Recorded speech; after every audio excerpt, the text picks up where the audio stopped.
কোটা সংস্কার আন্দোলন ঘিরে বাংলাদেশ সহিংসতা ও মানবাধিকার পরিস্থিতি নিয়ে উদ্বিগ্নতা জানিয়েছেন খোদ নরেন্দ্র মোদি। নরেন্দ্র মোদি এবার হুঁশিয়ারি দিলেন প্রধানমন্ত্রী শেখ হাসিনাকে।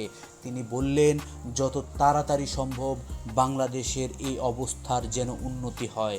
বাংলাদেশে যদি এই রকম পরিস্থিতি চলতে থাকে তাহলে সকল সম্পর্ক থেকে সরে যাবে খোদ ভারত এবং নরেন্দ্র মোদি। আর কোনো পরিস্থিতিতেই বাংলাদেশের সাথে এবং শেখ হাসিনার সাথে কোনো সম্পর্ক রাখতে চান না নরেন্দ্র মোদি। এরকমই বার্তা দিয়েছেন তিনি। এবং নরেন্দ্র মোদি মন খারাপ করে এও বলেছেন, বাংলাদেশকে আমি নিজের দেশ হিসেবেই মানি এবং প্রধানমন্ত্রী শেখ হাসিনার সাথে আমার খুব ভালো সম্পর্ক রয়েছে।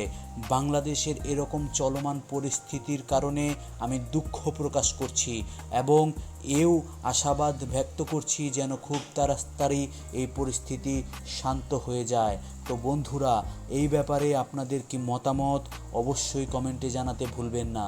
আর আমাদের ভিডিও যদি আপনাদের ভালো লেগে থাকে তাহলে অবশ্যই লাইক, কমেন্ট, শেয়ার করবেন। আর অবশ্যই অবশ্যই অবশ্যই আমাদের চ্যানেলটিকে সাবস্ক্রাইব করে আমাদের সকল লেটেস্ট আপডেট জানতে অবশ্যই আমাদের পাশে থাকবেন।